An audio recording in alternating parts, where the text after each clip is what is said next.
ओम शांति। कल वाणी चल रही थी 9 सितंबर 1967 का रात्रि क्लास। अंतिम लाइन में बात चल रही थी बैल को ही जाकर के मंदिर में रखा है। अब शिव तो भ्रकुटी में ही बैठेगा ना। बैल को भी आजकल तो भ्रकुटी में ही शिव दिखाते हैं। अब ये बैल कहाँ से आया?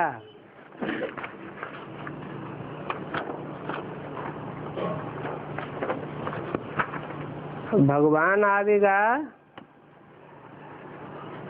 तो बैलों को सुधारने आवेगा, जानवरों को सुधारने आवेगा। जानवरों के तन में आवेगा या मनुष्य तन में आवेगा?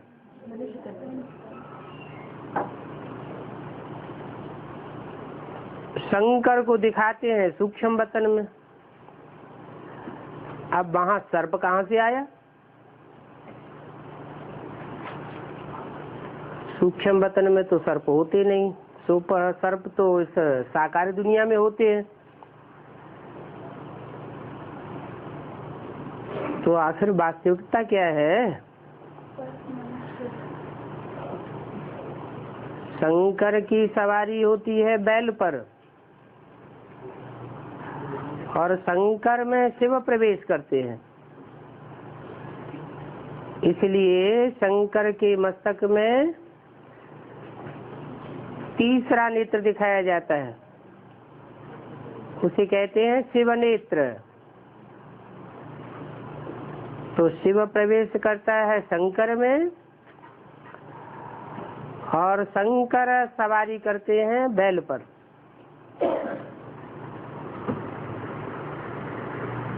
छलांग लगाकर सवारी करते होंगे ना, हाई जंप लगाते होंगे। तो बाप बैठ रंग और राइट बताते हैं।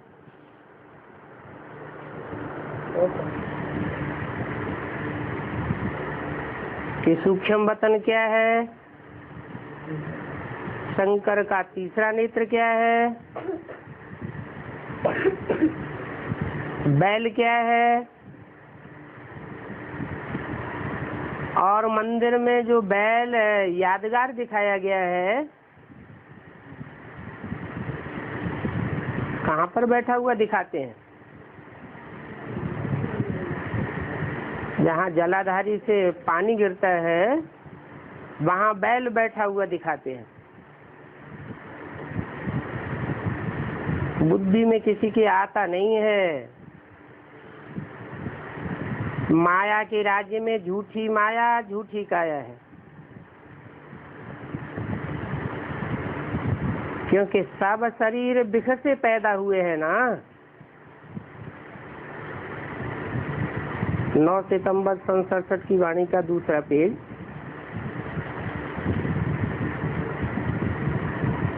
वहाँ नई दुनिया में ये सब नहीं होता है, विषय ही नहीं होता है। उनको कहा जाता है सर्वगुण संपन्न, 16 कला संपूर्ण, संपूर्ण अहिंसक, मर्यादा पुरुषोत्तम। ऋषि मुनि तो कह देते हैं हम रचयिता और रचना कोई नहीं जानते। फिर धुक्का लगाते रहते हैं। आप ही कहते हैं कि झूठी माया झूठी काया, झूठा सब संसार। अब ये सत्यखंड भी भारत में ही बनता है और झूठखंड भी भारत में ही होता है।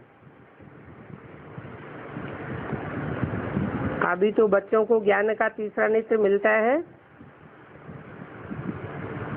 और आत्मा सुनती है बाप द्वारा। आत्मा आत्माओं के बाप द्वारा ही सुनेगी। मनुष्यों को तो देह भान रहता है। देह अभिमानी मनुष्यों की बुद्धि में ये ज्ञान बैठ नहीं सकता जब तक अपन को आत्मा न समझे। यहाँ तो बाप कहते हैं अपन को आत्मा समझकर बैठो। आत्मा और परमात्मा का ये सुंदर मेला है जो यहाँ पर ही होता है। कलयुग अंत और सतयुग आदि के संगम पर होता है। इस साकार दुनिया में ही ये मेला होता है। सूक्ष्म वतन की बात नहीं। ब्रह्मा विष्णु शंकर को सूक्ष्म वतन में दिखाते हैं,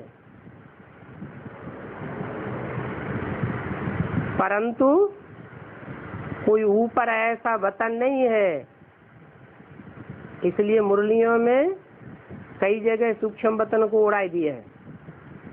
सूक्ष्म वतन क्या होता है? कुछ भी नहीं। सूक्ष्म वतन माना सूक्ष्म स्टेज। आत्मा सूक्ष्म स्टेज धारण करती है, मनन चिंतन मंथन की स्टेज में जाती है, नई दुनिया के नजारों में जाती है, नई दुनिया की प्लानिंग में जाती है, सेवा के संकल्पों में रहती है। उसको कहते हैं सूक्ष्म वतन। ये देह के संबंध और देह की साकारी दुनिया भूल जाती है। तो सूक्ष्म वतन में भी मिलते नहीं है। ऐसे नहीं कि मूल वतनवासी बाप सूक्ष्म वतनवासी ब्रह्मा में आते हैं, नहीं। सूक्ष्म वतन फरिश्ताओं का देश है, फरिश्ताई स्टेज है। फरिश्ता पवित्र होते हैं। पवित्र में थोड़ा ही आऊंगा, मैं तो पतित तन में आता हूँ। तो साकार दुनिया में ही मिलेंगे। न सूक्ष्म वतन में मिलते हैं, न मूल वतन में मिलते हैं। मूल वतन में आत्माएं मूल स्टेज में होती है। कारण शरीर कहा जाता है, ज्योति बिंदु। तो साकार दुनिया में ही मेला होता है। ये आत्मा और परमात्मा का मेला है। जीवात्मा परमात्मा बाप से मिलती है, जीवित रूप में मिलती है। परमात्मा बाप भी जीवंत होता है, आत्माएं भी जीवात्मा होती हैं। तो देखो, बाप ही इस समय आत्माओं से मिलता है, जीव परमात्मा बनके।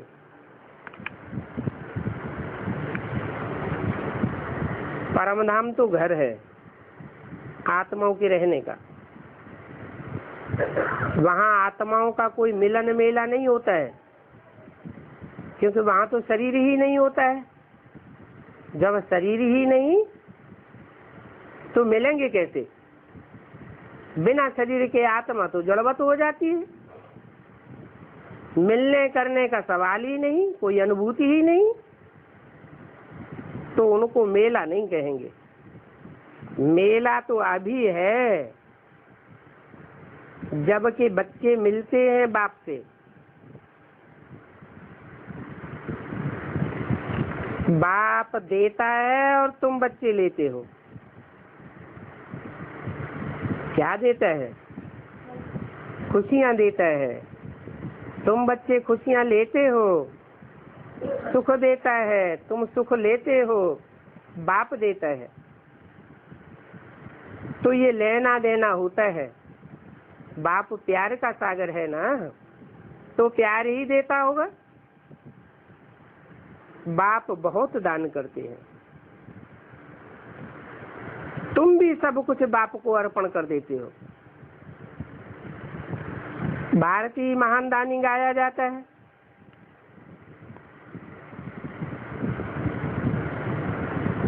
तुम बच्चे ही भारत पर और विश्व पर जीत पाते हो, फिर तुम ही हार खावेंगे। और किसी धर्म के लिए ऐसे नहीं कहा जाता है। हार और जीत हमेशा याद करो कि शिव बाबा रूहानी बच्चों को समझाते हैं, देह अभिमान में रहने वालों को नहीं समझाते हैं। बैल को समझावेंगे क्या? बैल आत्मिक स्थिति में स्थित होगा क्या? भगवान तो मनुष्य में ही प्रवेश करता है। मनुष्य देहाभिमानी बनते हैं, मनुष्य आत्माभिमानी भी बनते हैं। आत्माभिमानी को रूहानी बच्चे कहते हैं। बाबा कहते हैं कि मैं हर 5000 वर्ष बाद आकर के तुमको समझाता हूँ। जो मेरी मत पर चल करके पवित्र बनते हैं वो ऊंच पद पाते हैं, और मनुष्यों की मत पर चल पड़ते हैं तो ऊंच पद नहीं पा सकते, पद नीचा हो जाता है। कहते भी हैं विनाश काले विपरीत बुद्धि विनश्यते। काहे का विनाश होता है? ऊंच पद का विनाश हो जाता है। भगवान बाप से विपरीत बुद्धि बनते हैं और मनुष्यों की मत पर चल पड़ते हैं तो पद नीचा हो जाता है। पद नीचा होने वाले ही फिर भगवान बाप को ठिक्कर भीतर में डाल देते।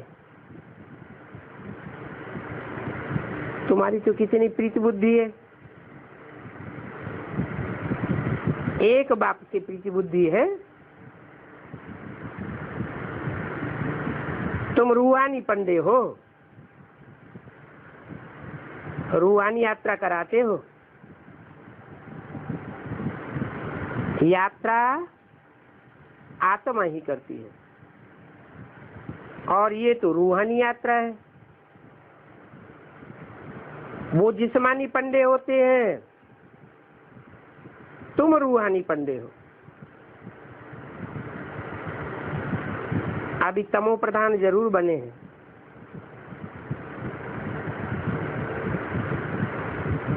सतो प्रधान बनना है, नहीं तो सजाएं भी खाएंगे और पद भी भ्रष्ट हो जाएगा। जितनी जितनी सजाएं खाते जाएंगे उतना उतना पद नीचे आता जाएगा। ओम शांति। अगला रात्रि क्लास है 10 सितंबर 1967 का, छोटा सा। बाप पूछते हैं कि सभी बच्चे आत्माभिमानी होकर बैठे हो?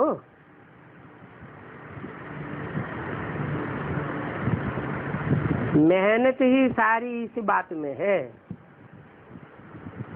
आदि से लेकर अंत तक पुरुषार्थ किस बात का है? आत्माभिमानी बनने का पुरुषार्थ है। आत्म की स्थिति में बैठते हैं, फिर कोई न कोई दुनियावी संकल्प आ जाता है। देह देह का संबंधी, देह का पदार्थ बुद्धि को अपनी तरफ आकर्षित कर लेता है, फिर देहवान आ जाता है। तो बाप कहते हैं तो झूठी माया, झूठी काया, झूठे सब संसार को मत देखो, मुझे देखो। आत्माभिमानी बन जाएंगे। आत्मा परमात्मा बाप से ही प्राप्ति करेगी। आत्मा रूपी भाइयों से कोई प्राप्ति नहीं कर सकेंगी। न ब्रह्मा विष्णु शंकर से कोई प्राप्ति होती है, न इब्राहिम बुद्ध का ऐसे गुरु गुसाइयों से कोई प्राप्ति होती है। तो सभी को यही समझाओ कि शिव बाबा को याद करोगे तो तुम्हारे पाप कट जाएंगे। वो निष्पाप है। निष्पाप क्यों है? हैं? क्योंकि वो अकर्ता है। अकर्ता किस लिए है? क्योंकि देह में आसक्ति नहीं है, कर्मेंद्रियों में आसक्ति ही नहीं है।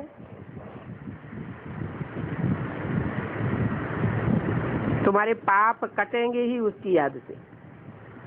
कल्याण ही इसमें है कि एक बाप को याद करो। बोलने से उनको तीर लगेगा और खुद ही याद की यात्रा में नहीं होंगे तो उनको कुछ भी असर नहीं होगा।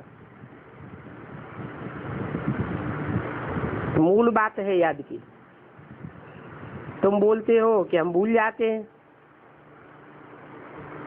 क्यों घड़ी घड़ी भूल जाते हैं? क्योंकि आधा कल्प देह अभिमान में रहे हैं, प्रैक्टिस पड़ गई है देह का सुख भोगते भोगते, और देह के भी निम्न कोटि के सुख भोगते रहे। दुनिया की हर चीज पहले सतो प्रधान सतो सामान्य होती है, फिर रजो प्रधान और तमो प्रधान बनती है। इस सृष्टि पर देह भी पहले सतो प्रधान स्टेज में थी। 5 तत्व भी देह के सात्विक थे, तो सुखदायी थे, उच्च कोटि के सुख देते थे। सुख जास्ती भोगते थे, सुख भोगने का लेंथ जास्ती था। अभी देह तमो प्रधान बन गई, तामसी बन गई, तो नीचे कोटि के सुख देती है और सुख भी क्षण भंगुर रह गया है। देवताओं का सुख क्षण भंगुर नहीं होता था, सुख भी लंबे टाइम का, दुख का नाम निशान नहीं, और शक्तिहीनता की तो बात ही नहीं थी। अभी सुख क्षण भंगुर और शक्तिहीनता ज्यादा। इंद्रियां क्षीण होती जाती हैं, क्योंकि देवताएं शेष इंद्रियों का सुख भोगते थे, और द्वापर युग से जब से द्वैतवाद आया तब से भ्रष्ट इंद्रियों का सुख भोग रहे। तो पतन तेजी से होता है। ज्यों ज्यों इंद्रियों का पतन होता जाता है, मन अपना चैन खो देता है, मन चंचल हो जाता है। देवताओं का मन चंचल नहीं था। अभी बाप कहते हैं इस मन को अमन बनाओ, इसकी चंचलता छुड़ाओ, तो कर्मेंद्रियां शांत हो जाएंगी। लेकिन मेरी याद के सिवाय और कोई से संपर्क जोड़ा, संबंध जोड़ा, लेन देन किया, तो वो स्थिति आ नहीं सकती। नीचे चढ़ेंगे, नीचे आवेंगे, नीचे जावेंगे, फिर ऊपर आवेंगे, एक रस अवस्था नहीं बन सकती। तुम बोलते हो हम घड़ी घड़ी भूल जाते हैं, क्योंकि आधा कल्प देह अभिमान में रहे। अभी देही अभिमानी की प्रैक्टिस करेंगे तो शीतल बन जावेंगे।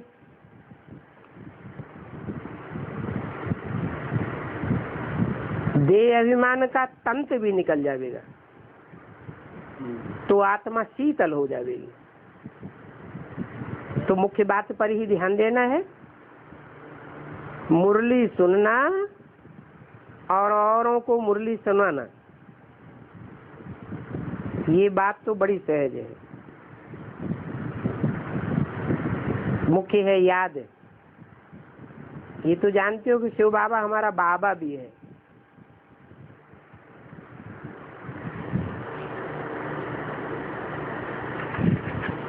बाप है, टीचर भी है और सदगुरु भी है।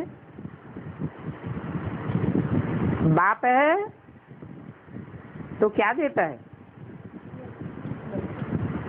बाप जन्म देता है। क्या जन्म मिलता है? यहाँ हद का जन्म है या बेहद का जन्म है? बेहद का जन्म कैसा? आत्मा को अपने स्वरूप का पता चलता है।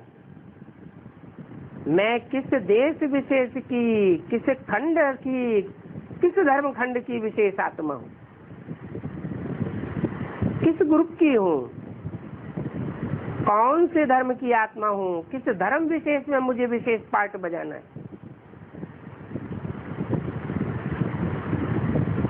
84 जन्मों में से मेरा विशेष पार्ट क्या है? मैं कौन सी आत्मा हूँ, किस तरह का पार्ट बजाने वाली आत्मा हूँ। अनेक जन्मों का पार्ट बुद्धि में आ जाए तो समझो बाप से अनेक जन्मों का सुख शांति का वर्षा मिला। तो बाबा हमारा बाप भी है, टीचर भी है। टीचर क्या देता है? समझानी देता है। कोई भी बात होती है उसकी गहराई से समझानी देता है, व्याख्या देता है, एक एक शब्द की गहराई बताता है, अर्थ बताता है।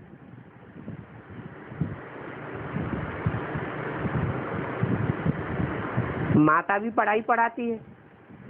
छोटे छोटे बच्चे माँ से ही पढ़ाई पढ़ लेते हैं, लेकिन जब बच्चे बड़े होते हैं, ऊंची पढ़ाई पढ़ने लग पड़ते हैं, तो माता वो अर्थ नहीं बता सकती। तो ब्रह्मा के रूप में, माता के रूप में पढ़ाई पढ़ाई। जैसे लौकिक में पढ़ाई पढ़ते हैं, वही सूरदास, कबीरदास, तुलसीदास के कवित्व होते हैं, दोहे होते हैं, चौपाइयाँ होती हैं। बेसिक में तो रटते हैं, सुनते हैं, सुनाते हैं, पढ़ते हैं, उनके गुह्यार्थ नहीं जानते। वही कवित्व, वही दोहे, वही चौपाइयाँ फिर ऊंचे क्लास में पढ़ते हैं। और टीचर हमको एक एक बात की गहराई बताता है। गहराई में घुसते हैं तो नई नई बातें निकलती हैं, बहुत खुशी आती है। तो ऐसे ही बेसिक में मुरलियां तो वही है, वही मुरलियों के महावाक्य हैं। उन महावाक्यों का गहराई से अर्थ छोटे छोटे बच्चे नहीं जानते। क्यों नहीं जानते? क्योंकि जिसको जो पढ़ाने वाला निमित्त था, जिसके मुख से वो वाणी चलाई गई, उसको ही मुरली में बता दिया ये ब्रह्मा बेबी है। जब ब्रह्मा ही बेबी बुद्धि है, पढ़ाने वाला ही बेबी बुद्धि है, तो पढ़ने वाले कहाँ से सालिम बन जाएंगे, कैसे सगीर हो जाएंगे? तो ब्रह्मा के द्वारा पढ़ाई पूरी होने का टाइम नुदा हुआ था। अब बाद में टीचर की बात आती है। माता का पार्ट पूरा हुआ, बाप का पार्ट होता है आदि और अंत में, माता और टीचर का पार्ट होता है बीच में, और सदगुरु का पार्ट होता है अंत में। यहाँ बाप, टीचर और सदगुरु एक ही है। वो बाप भी ज्ञान का बीज बोने वाला, यज्ञ के आदि में ज्ञान का बीज बोया, पहले पहले किस में बोया? माता में बोया या सृष्टि के पहले पत्ते में बोया? बाप पहली रचना रचता है माता की, फिर पहले पत्ते की। तो कृष्ण बच्चा यज्ञ के आदि में बीज को धारण कर लेता है, माता भी धारण करती है। लेकिन माता में और बच्चे में, जो पहलौटी का बच्चा होता है, उसमें ज्यादा पावरफुल दोनों में कौन होता है? बाप की सारी पावर माता में जाती है, लेकिन माता से कौन ले जाता है? बच्चा ले जाता है। तो कृष्ण बच्चे में वो धारणा शक्ति की सारी पावर आ गई। जो भी ज्ञान का बीज है, वो सारा ज्ञान का बीज कृष्ण बच्चे में आया। पूरी की पूरी गीता आ गई। लेकिन गीता जो भी आई, उस गीता का मनन चिंतन मंथन न कृष्ण बच्चे वाली आत्मा के द्वारा हुआ, न माता के द्वारा हुआ। तो बाप फिर टीचर का रूप धारण करते हैं। वही स्वरूप निमित्त बनता है जो यज्ञ के आदि में बाप था, बीज बोने के निमित्त। वही आत्मा दोबारा आकर के जन्म लेती है और जन्म लेकर ब्राह्मण बनती है, और उसमें शिव बाप प्रवेश करते हैं। शिव बाप प्रवेश करते हैं टीचर बन करके। वो ही मुरलियों का गुह्यार्थ डिटेल में बताते हैं। पढ़ाई कौन पढ़ता है? कृष्ण की सोल जो शरीर छोड़ देती है, 84वें अंतिम जन्म का शरीर, वो ही प्रवेश करके टीचर के द्वारा पढ़ाई पढ़ती है। तो तंत निकल आता है।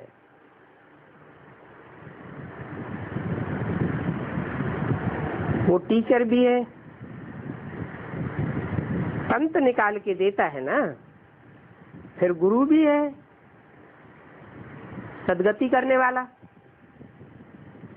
गुरु कहा ही जाता है भारी को, वजनी को। बाप का भी उतना वजन नहीं, माँ का भी उतना वजन नहीं, टीचर का भी वजन नहीं। सबसे जास्ती वजनी कौन होता है? गुरु। इसलिए कोई को माँ भी होती है, बाप भी होता है, टीचर भी होता है, सात संबंध जीवन में होते हैं, फिर भी अंत में गुरु जरूर धारण करते हैं। कहते हैं गुरु हमारी सदगति करेगा, परंतु वो मनुष्य गुरु तो सदगति कर नहीं सकते, ना आज तक किसी की सदगति हुई है। सच्चा सदगुरु जब आते हैं तो सारी दुनिया की सदगति करते हैं। पहले पहले आत्मा की सदगति करते हैं कि शरीर की करेंगे, पहले आत्मा की सदगति करते हैं। आत्मा मन बुद्धि, मन की चंचलता खलास होती है और बुद्धि की तीक्ष्णता सामने आती है। बुद्धि तीक्ष्ण होती है, मन की चंचलता समाप्त होती है, आत्मा शुद्ध बन जाती है। शुद्ध बनी हुई आत्मा में श्रेष्ठ संकल्प आवेंगे, निगेटिव संकल्प नहीं आवेंगे। फिर जैसे संकल्प करेगी आत्मा, वैसे वाइब्रेशन बनेंगे, और जैसे जैसे वाइब्रेशन बनते जाएंगे, वैसे वैसे दुनिया बनती जाएगी। कहते हैं ब्रह्मा के संकल्पों से सृष्टि रची गई। तो पहले ब्रह्मा के खुद के संकल्प श्रेष्ठ बनेंगे, तब नई सृष्टि बनेगी, या पुराने संकल्पों से ही सृष्टि बन जाएगी? पहले तो अपने संकल्प नए बने। ब्रह्मा कोई एक का नाम नहीं है, 4 4 5 5 ब्रह्मा, अनेकों के नाम ब्रह्मा है। उनमें भी नंबरवार हैं। जो अव्वल नंबर ब्रह्मा है उसका नाम है प्रजापिता ब्रह्मा। प्रजापिता ब्रह्मा के द्वारा नई सृष्टि रची जाती है पहले पहले, फिर और जो ब्रह्मा है वो भी सहयोगी बनते हैं। उस सहयोग शक्ति से फिर संसार तैयार होता है नया। तो बाप आए हैं साथ में ले जाने के लिए, परंतु तुम बच्चे पूरा याद नहीं करते हो, सो भी निराकार कहते हैं कि मैं ही तुम्हारा बाप हूँ, मैं ही तुम्हारा टीचर हूँ, मैं ही तुम्हारा सदगुरु हूँ। कोई ब्रह्मा कहने वाला नहीं है, राम वाली आत्मा कहने वाली नहीं है। रामकृष्ण की आत्माएं ये नहीं कहती हैं कि मैं तुम्हारा बाप हूँ, टीचर हूँ, सदगुरु हूँ। आत्माओं का बाप हो ही नहीं सकते। कौन? जो भी रामकृष्ण आदि हैं, जो भी मनुष्य हैं, वो आत्माओं के बाप नहीं हो सकते। राम वाली आत्मा जब अपने ऊपर निश्चय बैठाए, बाप को पूरा पहचाने, तो कह सकती है क्या कि मनुष्य सृष्टि का मैं बाप हूँ। वो भी दुनिया तब मानेगी जब प्रैक्टिकल करके दिखावे। दुनिया रचना को भी और रचयिता को भी मानेगी। रचयिता साकार में चाहिए, रचना भी साकार में चाहिए। इसलिए क्रिश्चियंस में भी मान्यता है कि भारत में पैराडाइज था और उस पैराडाइज में लॉर्ड कृष्ण का राज्य था। कृष्ण को भी मानते हैं, गॉड फादर को भी मानते हैं, कहते भी हैं हेवनली गॉड फादर। हेवन कहो, पैराडाइज कहो, बात तो एक ही है। पैराडाइज का रचयिता है, हेवन का रचयिता है। उस हेवन और पैराडाइज में लॉर्ड कृष्ण की सोल राज्य करने वाली रचना है। तो देखो, बेहद का बाप ही टीचर है, रहमदिल है। इस चीची दुनिया से हमको वापस ले जाते हैं। मनुष्य तो समझते हैं कि यहाँ पर ही स्वर्ग है।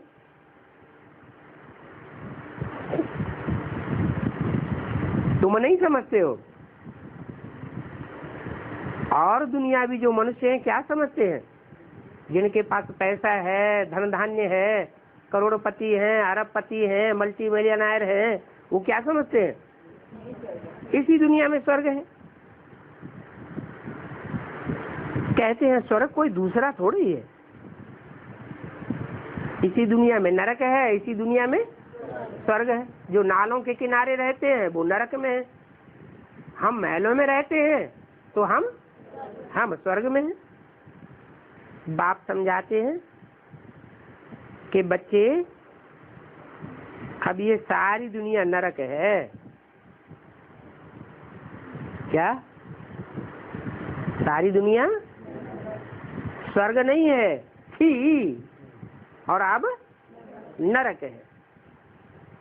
जब स्वर्ग थी तब सब स्थिति में थे, अपन को और दूसरों को देखते थे, व्यवहार में आते थे तो क्या समझते थे?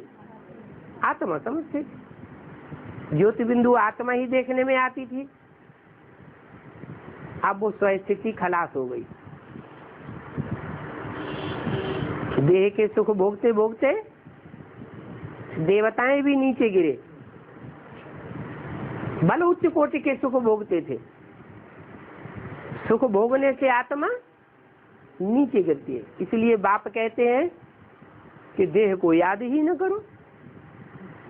तो देह का सुख कहाँ से भोगेंगे? सुख मन से भोगा जाता है ना। मन अगर न लगे तो सुख याद आएगा क्या? नहीं याद आएगा। तो देह को याद न करो। देह को याद करते करते तुम पतित बने। अब आत्म की स्थिति में रहेंगे, आत्मा के बाप को याद करेंगे तो जरूर पावन बन जाएंगे।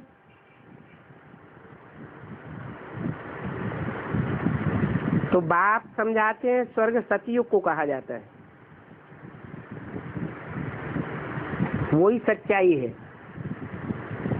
वही सत्य का युग है जो सत्य बाप आकर के स्थापन करते हैं। और जो भी मनुष्य मात्र हैं, सत्य है या झूठ है? सब झूठ है, एक भी सच्चा नहीं है। तो जब सब ही झूठ है, सब परचिंतन करने वाले हैं। परचिंतन करने वाले पतन है, पतन की जड़ पकड़ते हैं। और मैं तुमको स्वचिंतन करना सिखाता हूं। तो स्वचिंतन करने से तुम सत्य युग में चले जाओगे। यही सच्चाई है। नरक कलयुग को कहा जाता है और कलयुग कलह कलेश के युग को कहा जाता है। कलह कलेश देह के कारण पैदा होता है। आत्म की स्थिति में रहेंगे तो सब आत्मा आत्मा भाई भाई, कोई प्रकार का द्वैत नहीं। ये हिंदू है, ये मुसलमान है, ये ब्राह्मण है, ये भंगी है, कोई प्रकार का द्वैत पैदा ही नहीं होगा। तो झगड़ा किस बात का होगा? अभी इस दुनिया में झगड़े ही झगड़े हैं। क्यों है? क्योंकि अपन को आत्मा नहीं समझते हैं। पुरानी दुनिया भी इसी को कहा जाता है। लड़ाई झगड़े की दुनिया है पुरानी दुनिया, और नई दुनिया है सच्चखंड की दुनिया। इस दुनिया को वैश्यालय कहें। सब विकारी ही विकारी है। दृष्टि भी विकृत है, इंद्रियां भी विकृत है। एक में आसक्ति नहीं रहती,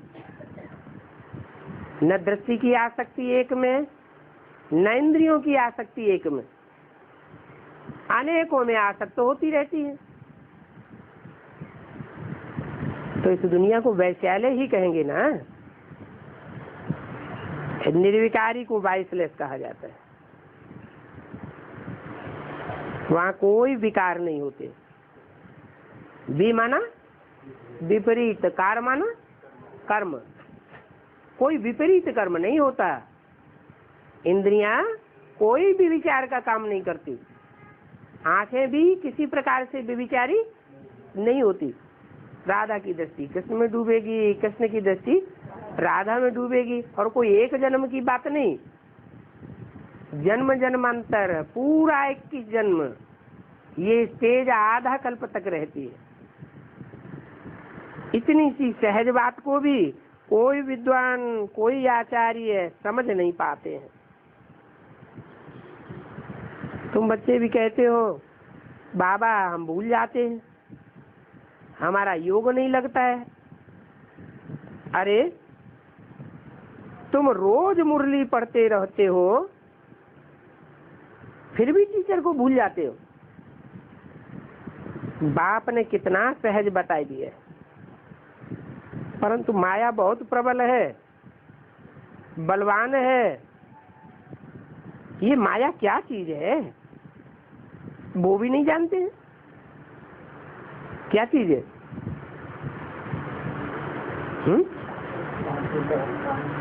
नाम दिया माया। माँ माने नहीं, आया माने आया।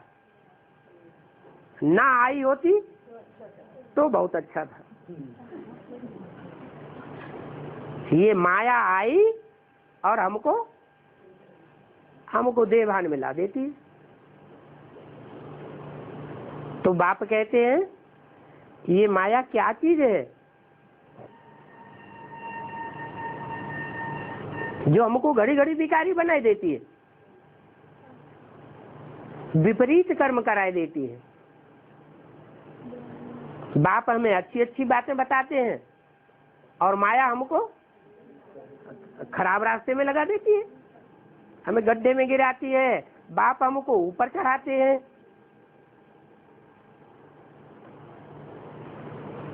भाभी का अर्थ भी कोई नहीं समझते। जो भाभी थी सो हुआ कह देते हैं। तब भाभी कैसे बनती है? जो जो हमने कर्म किए हैं उन कर्म के आधार पर हमारी भाभी प्रारब्ध बन जाती है। सत्य का अर्थ भी नहीं समझते।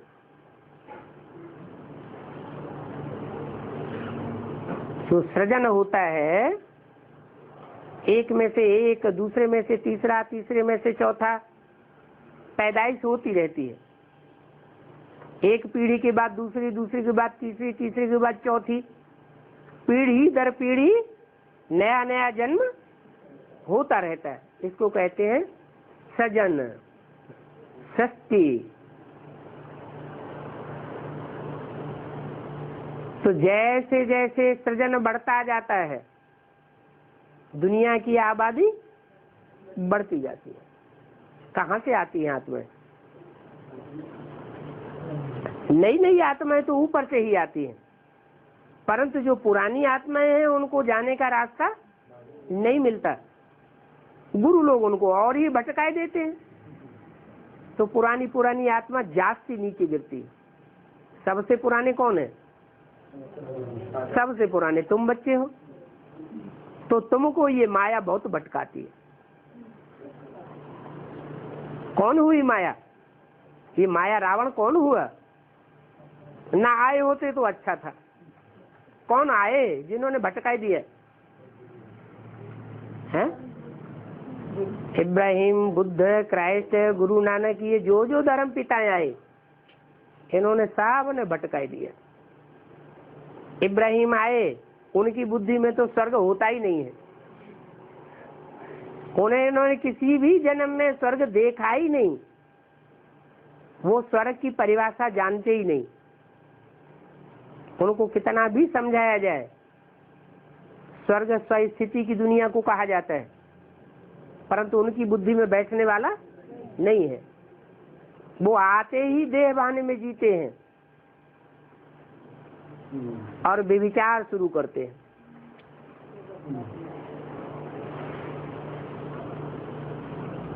आते तो आत्मिक स्थिति में, आते आत्मिक स्थिति में, और आते ही जैसे ही संग के रंग में आते हैं, व्यभिचार का बीजारोपण कर देते हैं।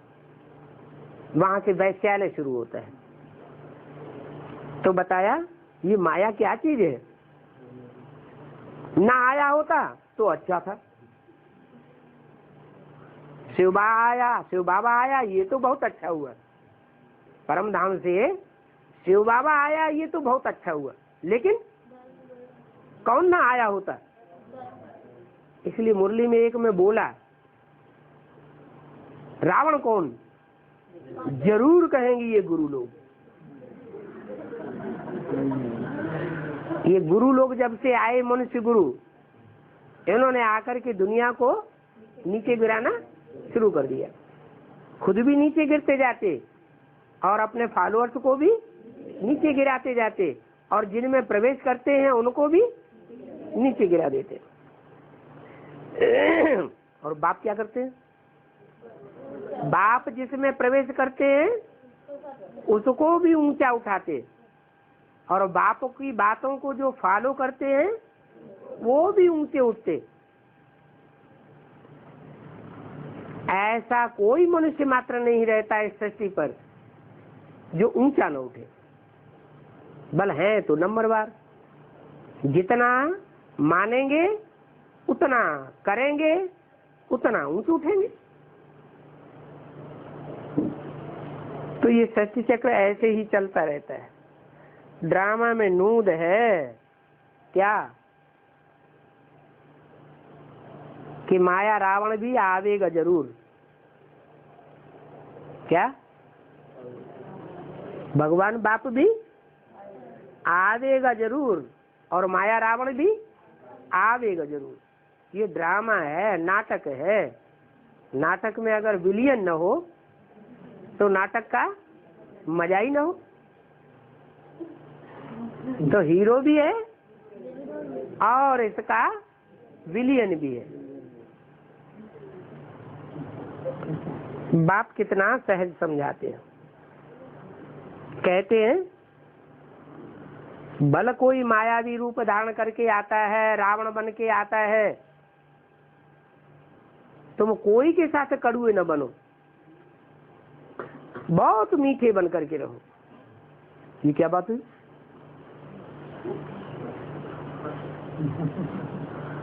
जो भी आता है, जो भी मायावी रूप धारण करके आता है, वो हमसे अपने पूर्व जन्म का हिसाब किताब लेने आता है। हमने जैसा उसके साथ किया है वो चुकतू करने आता है। तो अच्छी बात हुई या खराब बात हुई? अच्छी बात है। किसी से हमने उधार लिया और वो हमसे लेने आ गया, तो लड़ाई झगड़ा करना चाहिए, तू क्यों आ गया? ये तो कायदे की बात नहीं है। उसको खुशी खुशी चुकतू कर देना चाहिए। चुकतू हो जाएगा तो वो आना बंद कर देगा। अब एक तो है नहीं चुकतू करने वाला, एक है क्या? है तो 63 जन्मों में पता नहीं कितने कितने लोगों के साथ हिसाब किताब बना है। वो सारे ही चुकतू करने के लिए आते हैं टाइम टू टाइम। कभी कभी तो अनेकों का हमला एक साथ होता है। एक बाप का अगर सहारा पकड़ा हुआ है, एक बाप के हाथ में अगर पतवार दी हुई है जीवन रूपी नैया की, तो कुछ अनुभव नहीं होगा, कोई बिघन मालूम नहीं पड़ेगा। लेकिन अगर एक भूल जाता है तो फिर भंवर में फंस जाते हैं, फिर बहुत दुखी अनुभव करते हैं, त्राही त्राही करते हैं। बाप कहते हैं अब माम एकम याद करो, क्या?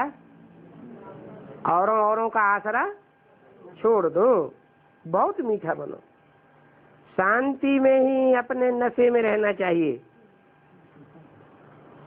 कभी भी अशांत नहीं होना चाहिए। माया अशांत करे फिर भी हम अशांत न हो। पैसे कौड़ी जो कुछ भी है वो सब खलास हो जाने वाले हैं। पैसा कौड़ी भी कहाँ से आता है?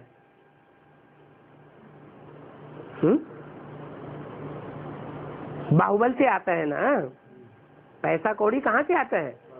बाहुबल से पैसा कमाया जाता है। तो बाहुबल की कोई भी चीज दुनिया में नहीं रहेगी, सब खलास हो जाएगा। आत्मा की पावर रहेगी। हम आत्मा है ना, सबको खाली हाथ जाना है। कौन से हाथ की बात? इस हाथ की बात। हाँ, ये बुद्ध रूपी हाथ जो देह में, देह के संबंधियों में, देह के पदार्थों में, धन संपत्ति में लगा हुआ है, वो सब बुद्ध रूपी हाथ खाली हो जाएगा। जब परमधाम से आए थे, मन बुद्धि रूपी आत्मा लेकर आए थे, तो खाली हाथ आए थे या भरतू हाथ आए थे? खाली हाथ आए थे। क्यों? मन बुद्धि भरी पूरी नहीं थी, है? पहले जन्म में जब आए थे तब ज्यादा सुखी थे या अब आखिरी जन्म में ज्यादा सुखी है? पहले जन्म में आए थे तो भरतू हाथ आए थे। बाप ने हमारा मन बुद्धि रूपी हाथ भरतू बनाया था। अंतमते सो हमारी गति हुई थी, श्रेष्ठ गति हुई थी। और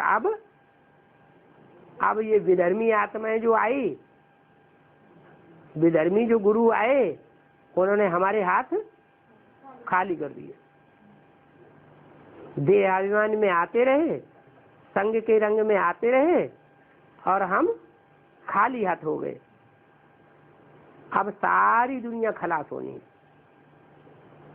किसी के हाथ में कुछ भी रहेगा नहीं। इस दुनिया की कोई धन संपत्ति नहीं रहेगी।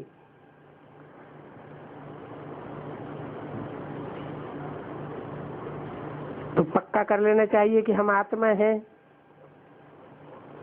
आत्मा कहती है मैं तो खाली नहीं हूं, मैं तो अभी बहुत धन इकट्ठा करके जाती हूँ। जो देह अभिमानी होंगे वो खाली हाथ जाएंगे, जो आत्माभिमानी होंगे वो कहेंगे हम अपना बुद्धि रूपी हाथ बरतू करके जा रहे हैं। अच्छा, मीठे मीठे रूहानी सपूत बच्चों को बाप और दादा का याद प्यारो नमस्ते। ओम शांति।